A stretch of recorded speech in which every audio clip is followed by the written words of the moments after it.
as well.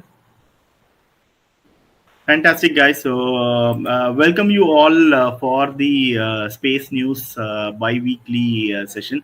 So, what we are going to do is that we are going to bring all the space news, space science, astronomy related news that is happening around the world in a consolidated platform, so that you guys can enjoy a special curated news segment from us. Okay. So, this is your learning coach Vinod, and with that, let me quickly take you into what different news segments that we have for today.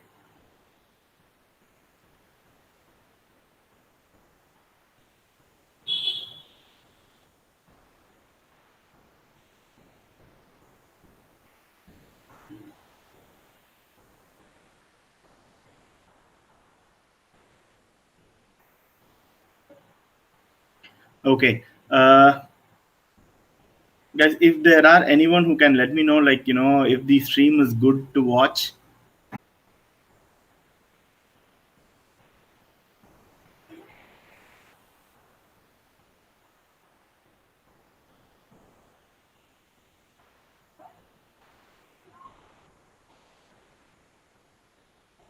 Okay. Yes. Thanks, Yugvir. Fantastic.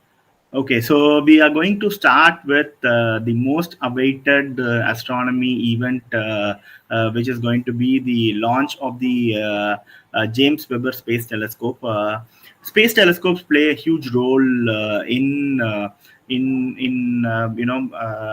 moving astronomy further, because we have, as we start observing the stars, galaxies, and other outer planets from Earth, due to our atmosphere, there are a lot of hindrances, and these space telescopes help us get a picture perfect view of our universe, to let us know more about the past, the present, and the future of our universe. Okay, so one such great milestone for mankind is the launch of the James Webb Space Telescope.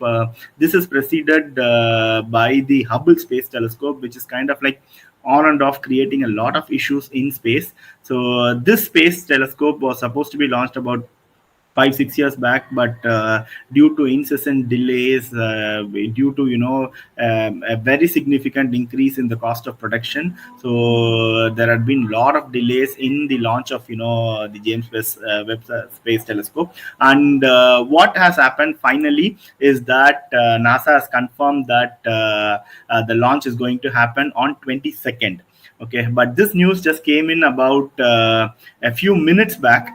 Okay, just as we prepare for the space news session, that the launch, which was scheduled on 22nd, has been moved over to 24th. So this is because of a small mishap which happened while transporting the telescope to the satellite launch station. So a small clamp band. So what the news says is that a clamp band that secures the spacecraft to its payload adapter unexpectedly released. So this caused a small bit of kind of shake within the telescope, and once you send it to space, we know that it's kind of like very very difficult to repair and kind of like do stuff on that. We have already seen astronauts try to repair the Hubble Space Telescope, and it's not an easy task. Okay, so just to ensure that everything is right and decked, they are kind of like taking 2 more days for the launch. So the previous schedule was on December 22nd, and right now the James Webb Telescope is going to be launched on December 24th. Okay, hopefully we are planning to do a live stream of the session. So NASA is going to be doing a live stream of the launch, and hopefully we would also be doing a live stream in our page. Okay, so this is news number one for you. As we talk about James Webb Space Telescope, we should never forget about the contribution of the Hubble Space Telescope to us. Okay, so Hubble had been really, really useful for us to understand the different outer solar system objects. So Hubble had been able to gather data about various galaxies which are in our vicinity, help us find out about near Earth asteroids and a lot of different stuff. So every year, Hubble collects data on the outer solar system galaxy. So NASA has just launched, I think about a week back, they have launched a fantastic video on the Hubble's grand tour of the outer solar system. So let's just take a look at this video right now.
Okay, so we are back from seeing what the Hubble has discovered for us. So let me take you to the next piece of information, guys. Please let me know if you have any questions regarding what you are watching. Please let me know in the chat box, and I'd be more than happy to take a few questions.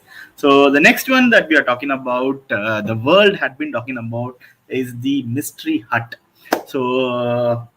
The Chinese spacecraft, the Chinese lander, U2, what it did was that it did capture a picture of the horizon of the moon, and it was able to see a small a mystery object in the horizon. Okay, so the Chinese media and the people vehemently labeled it as the mystery hut.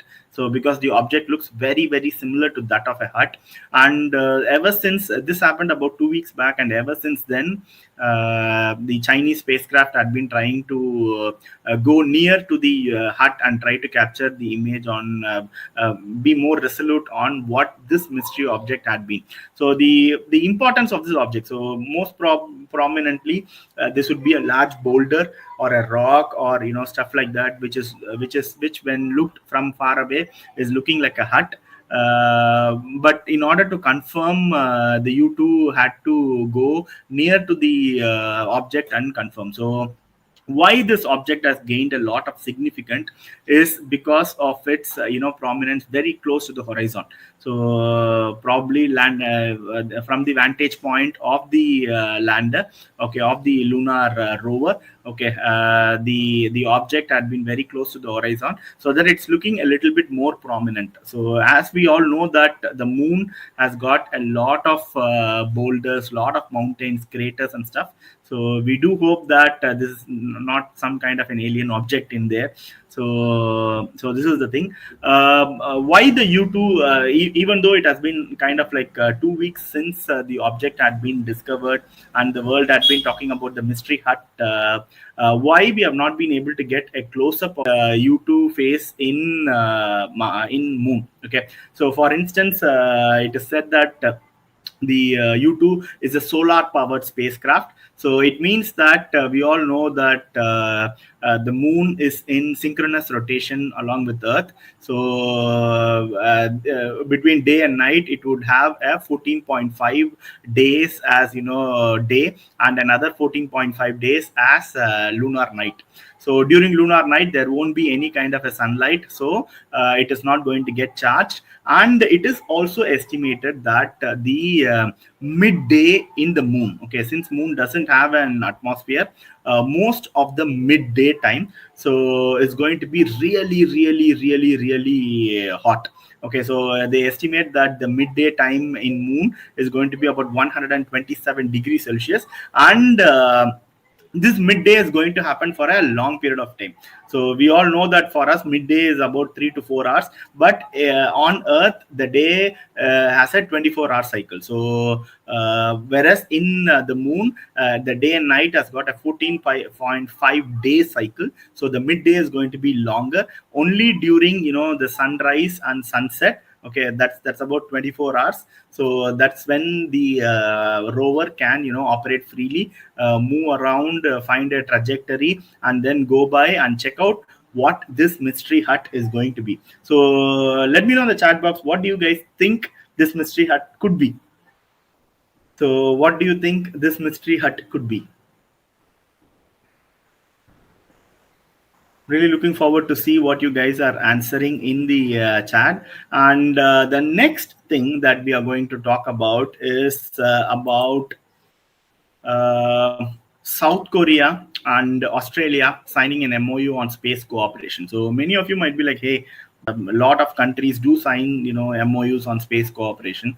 Remember, we did learn during the World Space Week, we did learn during a lot of different classes that space is a place where nations collaborate.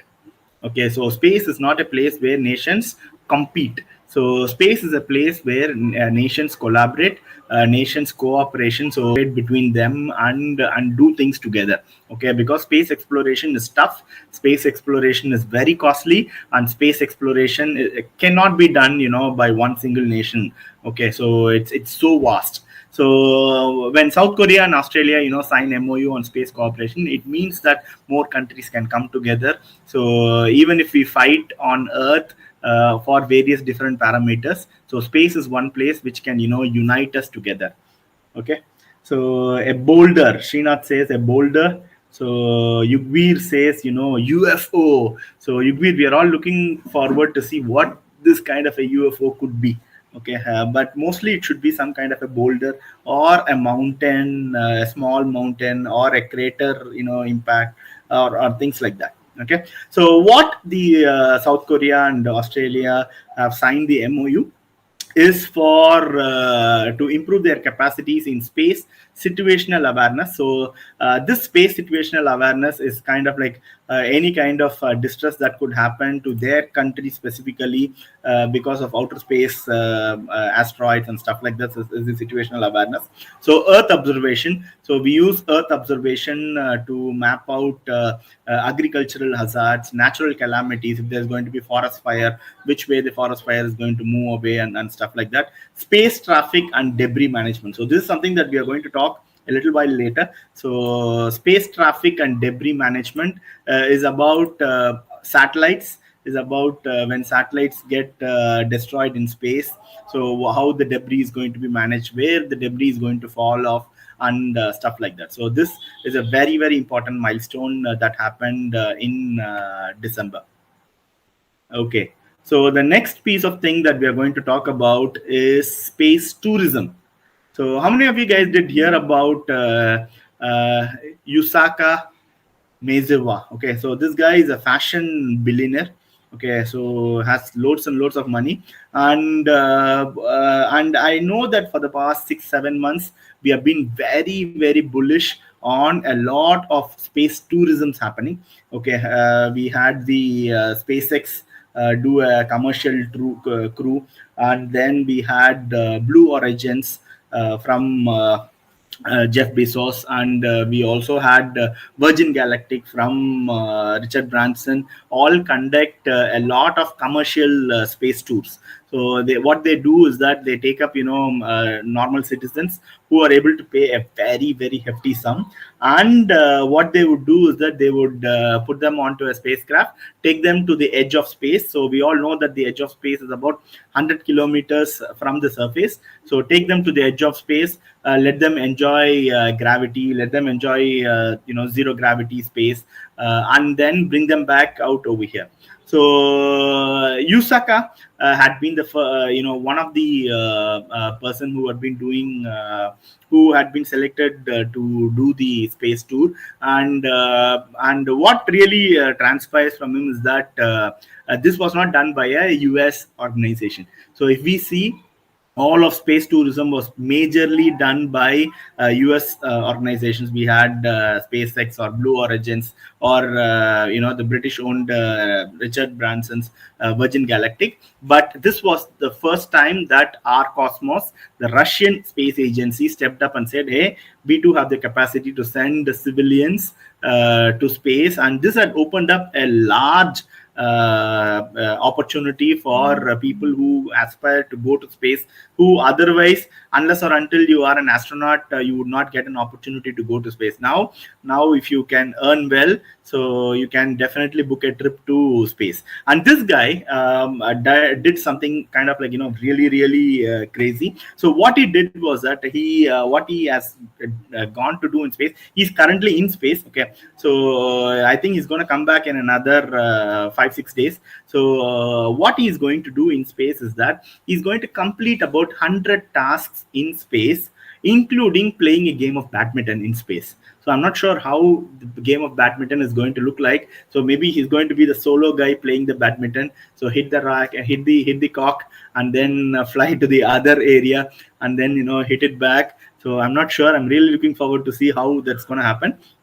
And recently what he did was that many of you might call it as a publicity stunt. Okay, so he did deliver the first Uber Eats in space.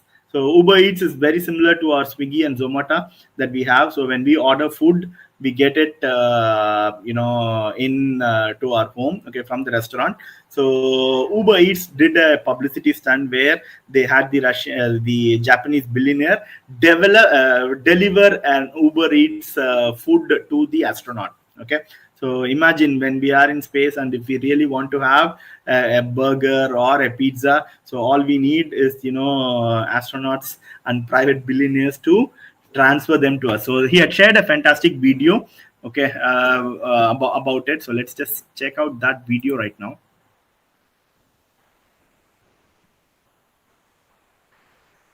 So Uber Eats Japan had tweeted the video. So there had been plus and minuses of it. Many of them are kind of like hey, get your services in the world in Earth, better, so that you can look at space. But this is a milestone. So first time food is kind of like delivered in space.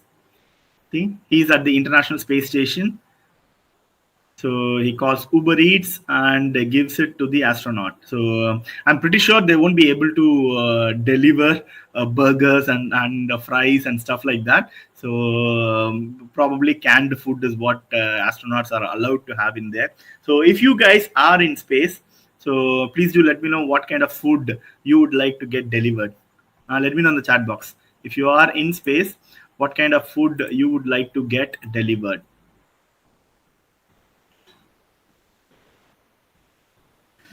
Nice. So next, let's come back to the another very important milestone which happened in December, which is NASA's X-ray astronomy satellite. Okay, burger. Divya Sharma says burger. Srinath says something tasty. I think astronauts are having tasty food. It's not like they don't have a balanced food. So we have loads and loads of technology which had made sure that the taste of the food stays the same way. It's just that they freeze dry it, microwave it, and then gulp it down. Okay, most of the food is not chewable food, I believe. So pizza, salads, chicken items, barota. Okay, so that's nice. Fantastic. Your mama cooked food. Uh-huh. Fantastic. Mangoes, nice. So I think this was a news which was about a year old, but we have discovered ways to grow fruits in space. Okay, fantastic. So let's go into Falcon 9 launch. So we have, many of us are fascinated by these objects like the black hole or neutron stars. When the moment that we hear these words, it's kind of like, opens up a bulb within us. What NASA had done is that NASA had launched another satellite which is going to help astrophysicists in Earth to study more about the X-ray radiations emitted by these objects like the black holes and neutron stars. So this is called as the Imaging X-ray Polarimetry Explorer, IXPE. Okay, so Imaging X-ray Polarimetry Explorer. Okay, so this was launched by the Falcon 9. So they have a specific criteria on where this satellite has to be launched and how the satellite, what kind of an angle the satellite has to be launched from Earth. Okay, so it was a successful launch, and hopefully we would have more data about black holes and neutron stars in the days going forward. Okay, so this is the news about Falcon 9, and let's come back to India. So we are talking about, okay, so this is a, so this happened, Chandrayaan 2.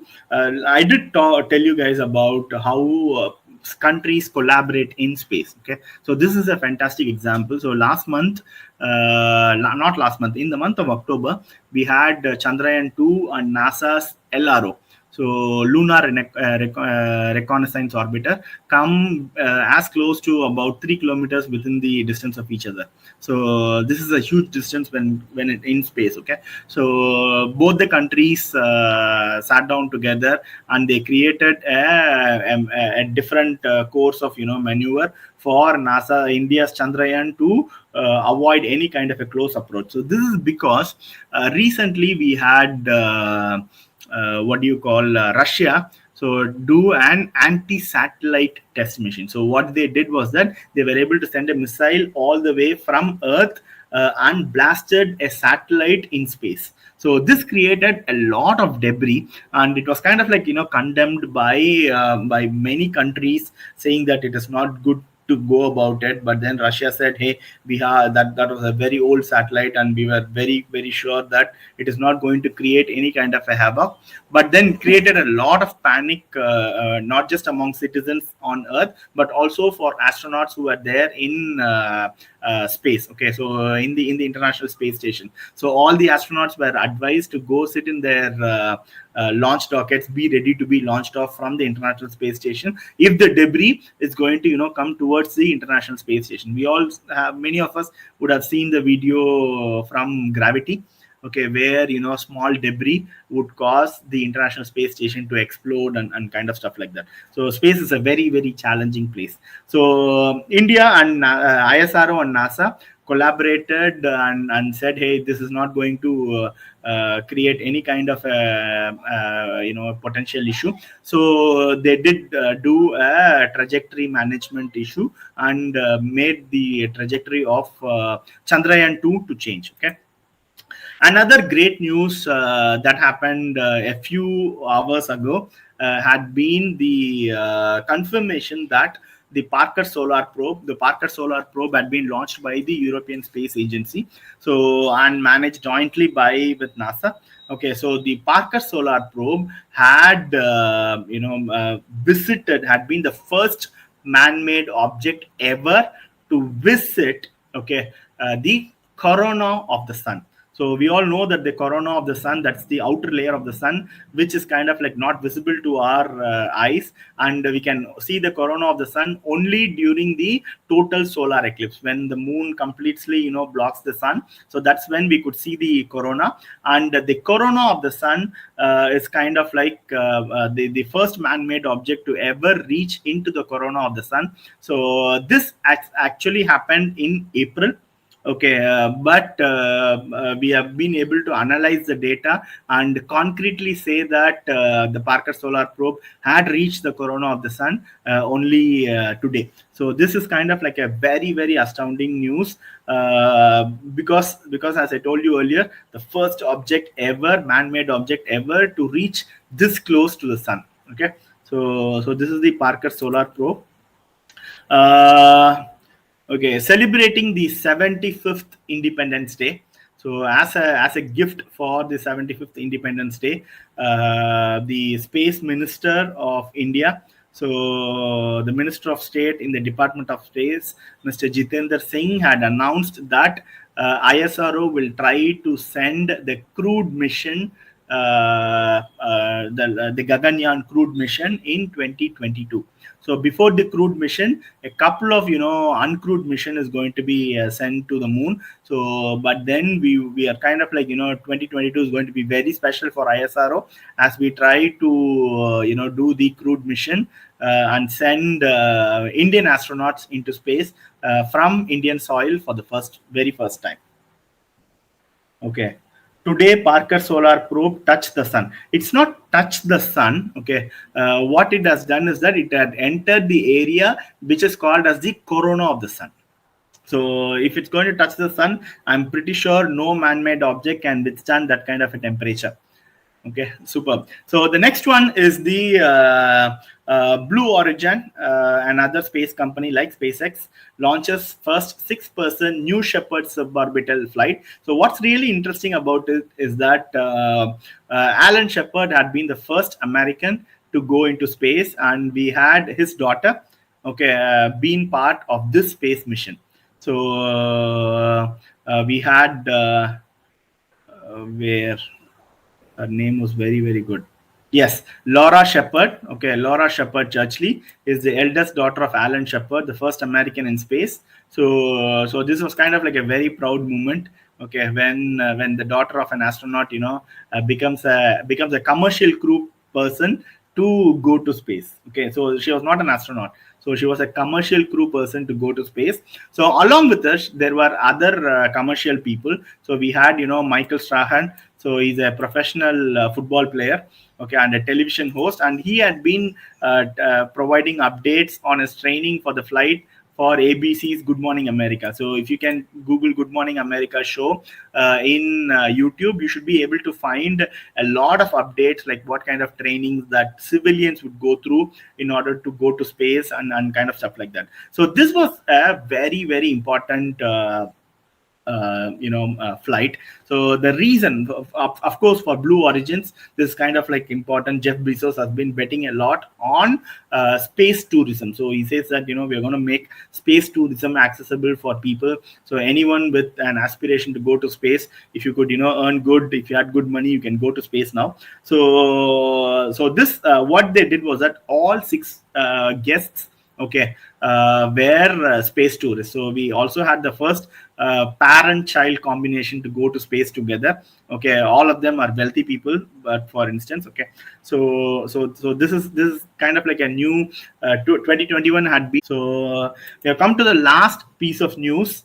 So the last piece of news that I want to present for today is that NASA has actually launched a suicide spacecraft to kick asteroid, of course. So we have the DART probe. So the DART probe is the size of a small car. So this car is going to travel to a near Earth asteroid. So near Earth asteroid are not actually near to Earth, so they are millions of kilometers away. But still, there could be potential danger because of these asteroids. And what NASA is doing is that, like in the movie Armageddon, okay, so it is sending a small car-sized probe which is going to dash into the asteroid and probably looking at changing the direction of, changing the trajectory of the asteroid to go in a different direction. So this would be a kind of like a proof of concept method to understand if we would be able to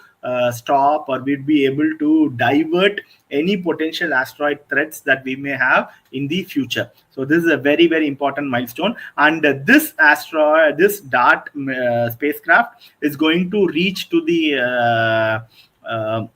asteroid. So in the third quarter of 2022.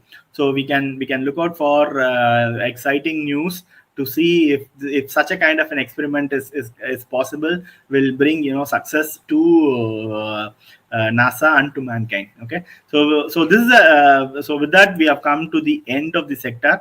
I know we had sent an email to a lot of you guys with regards a few important information. So what we would plan is that we have updated a special segment called as Astronomy and Space Science news subject. Okay, so this news subject is kind of like updated weekly. So all you could do is just click on the link and it would open up a brand new news portal, so where we are collating very interesting information about astronomy and space science, curating nonsensical items and posting it to you out over here. So there are different topics about private space companies. So if you are someone who's interested on private space agencies, so you can just look out for what kind of news is available in this segment. So astronomy news, okay. So NASA wants to see if they can change the asteroid's path. So this is what we just did learn a little bit earlier. Okay, so satellite news. So what different satellites are available? What countries are talking about satellites and stuff like that. So special news. So if you are a scientist, NASA is kind of like giving you money to further your research.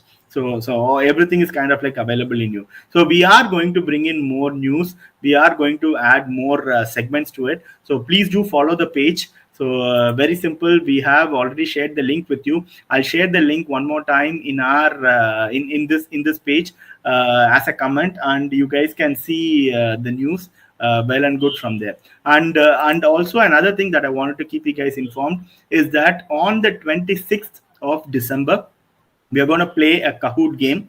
So this is going to be a family Kahoot game quiz. Okay. So the topic is current affairs in 2021. Everything that happened in 2021, general knowledge, current affairs, national and international things that happened in 2021. We are going to do a very, very fun Kahoot. And it's going to happen on 26th December from 7 p.m. to 8:30 p.m.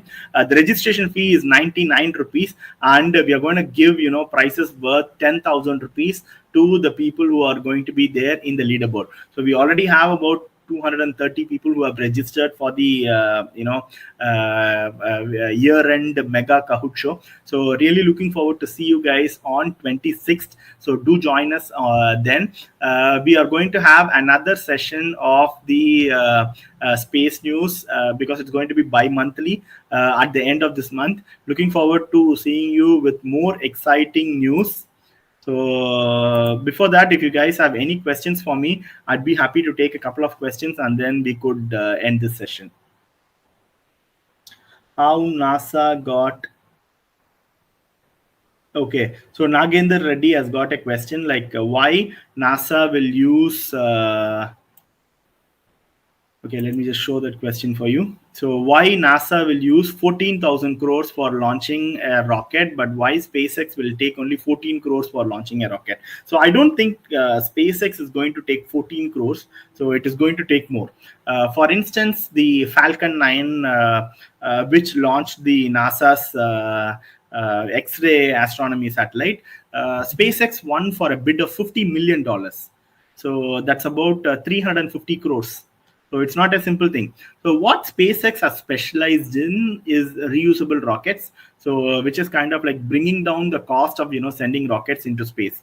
So I think it's a good decision that NASA is no more NASA and many other, even ISRO is contemplating having private space agencies, Indian private space companies, so who can deliver satellites to them, and ISRO can be the nodal agency which can govern all these objects. Okay. So, what is the meaning of debris? So, the meaning of debris is that it's junk. Okay, so when an object breaks down into different stuff, so we call it as debris. Okay, so you have a satellite. So let's say this is the satellite. So let me just show it to you. This is the satellite, and it breaks down into hundreds of different parts. You call that hundreds of different parts as debris. It's just waste material. Okay. Okay, someone did ask link to enroll in this Kahoot session. Okay, so I've just shared the link out over here. Okay, so this is the link to enroll in the Kahoot session. Okay, so Bhavisha has asked a very good question. Sun's heat won't destroy space probes. So when we are talking about the Parker Solar Probe, it is kind of like made with special heat resistant materials and heat resistant radiation resistance shields which are given to the satellite in order to ensure that it can go as close as to the sun. So without these, if we are going to send, let's say, the James Webber Space Telescope, so to the sun, it's going to be destroyed in a jiff. Okay. So won't Dart be destroyed after smashing into the asteroid? Yes, Srinath, that's the idea behind sending Dart.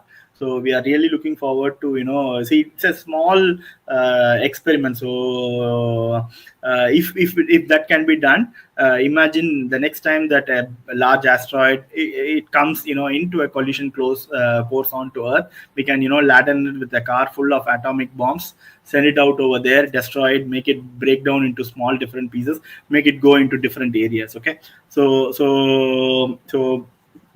having that destroyed is not going to be a very large concern for us.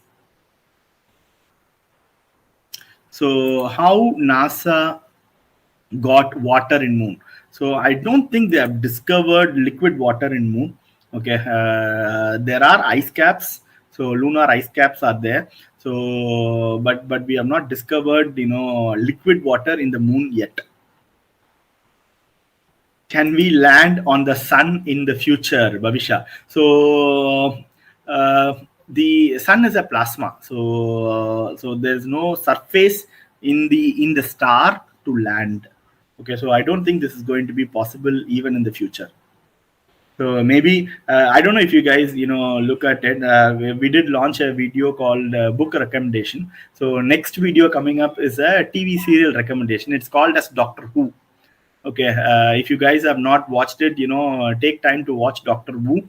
So it's DOCTOR and WHO. So in Doctor Who, you have lots and lots of science fiction stuff. So where is it possible? So it's not possible to land on the star, but Doctor Who goes very close to the star, takes a look at the star, what is happening inside the star, and stuff like that. So those are kind of like really interesting. Nagendra Reddy. So in future we will mine asteroid gold and metals. So I don't think we'll go to the asteroids for metals. Okay, for gold specifically. Okay, because I think minerals which are readily found on Earth, we don't have to go and mine on an asteroid. But there are a lot of rare metals which on Earth are kind of like not here, and which if we have more will become a bigger thing. So asteroid mining is not there in the distant future, it's there in the near future. So, Garima, what is after universe? I don't know what you mean, Garima. So, what is after universe? So, there's nothing after the universe. So, everything is there inside of the universe. So, hopefully, after watching Spider Man, we will know what the multiverse is all about. I'm eagerly waiting. How many of you guys are waiting for Spider Man?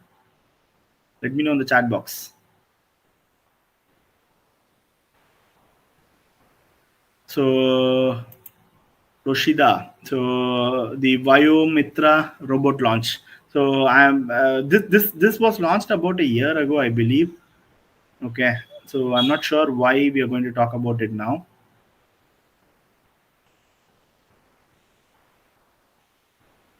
Okay. What is dark energy? So we'll end up with the dark energy, or I'll take one more question of Shravanti. So dark energy. See the universe.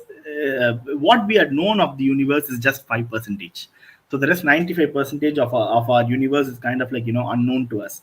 So dark energy is the moment once we travel in space. Okay, so I'm not just talking about space inside our solar system. So there is space, intergalactic space from one solar system to another solar system. There is a large space. There is space between galaxies. There is space between local clusters, and all of this space is kind of like filled with energy. Okay, so but this energy that we know of is not known to the kind of energies that we have seen on Earth. So we call them as dark energy. So see, it's kind of like called as dark energy because we do not know more about it. So can we create planets in future, Bhavisha? So this is exciting thought to think of. So hopefully human beings should be able to do that. Okay, maybe in the futuristic realm, 500,000 years from now, we will be able to be like like Thanos, put a snap and create a planet. Okay, but right now we don't have godlike powers. So it takes millions and billions of years for planets to evolve and be created around a solar system, around a star. Okay, so human beings have been alive only for 62,000 years. Our planet had been alive for 4.2 billion years. Think about it. Okay, can we live on the moon? So Shravanti, so definitely possible to live on the moon. So the moon doesn't have an atmosphere, so we have to take care of that. So it's called as terraforming. So already project Artemis is getting worked on to create a colony on the moon. So the colony on the moon is where people will live inside giant domes. So and oxygen and all stuff which are required for human body will be there inside the dome. And if you had to travel out for any kind of a work, you would probably be wearing a space suit and go out because it's going to be really hot. We just saw that the midday, the time duration of midday in the moon is going to be about 127 degrees Celsius. So it's going to be very very hot, and the night is going to be extremely cold. Okay, because there is no atmosphere, extreme temperatures would happen down on the moon. So it's going to be a challenge, but we are looking at colonizing the moon so that moon can act as a base for us to do space travel. So earth has got a very strong atmosphere. So so it's kind of like we need very heavy rockets in order to escape earth's atmosphere and go to space, whereas moon has got no atmosphere. So the future missions to intergalactic missions, okay, would be from the moon. Nice, nice. Okay, guys, uh, discuss about UFO in the next season. So definitely would do that. So in future, will people find a new place to live if Earth got destroyed? Yes, we are looking out for those spaces. See, finding spaces is the easiest job. Going there is the toughest job. So that is what space agencies are trying to discover right now. Okay, so how tough is traveling in space? How tough is traveling from one point to another point in space? The nearest star is about 8 light years away. Okay, so or just think about it. The star closest to us, the sun, is about 8 light minutes away. So if we are traveling at the speed of light, we would reach in 8 minutes from earth to sun. Okay, but in order to go to sun in a rocket, it would take about 20 to 30 years. Okay, so 8 minutes is going to take into 20 to 30 years. Think about if we have to go to a nearest solar system. So that would take, a few thousand years. So how long can human beings survive, a few thousand years in space? So we need to answer all those questions. We need to find solutions to all these questions. And I think these are the questions, the next generation questions that you guys would be able to answer better. Okay. So with that, I think let's end today's session. Really want to thank all of you guys who had been here. So who have taken time to be here. So remember that we have the online family Kahoot quiz. So it's going to happen on 26th of December, 7 to 8:30 p.m. The registration fee is only 99 rupees, and we are going to do a lot of chat on current affairs, on general knowledge, which has happened in 2021. Okay, so with that, it's time for me to take leave. Thank you so much. This is your learning coach Vinod signing off, and see you all in another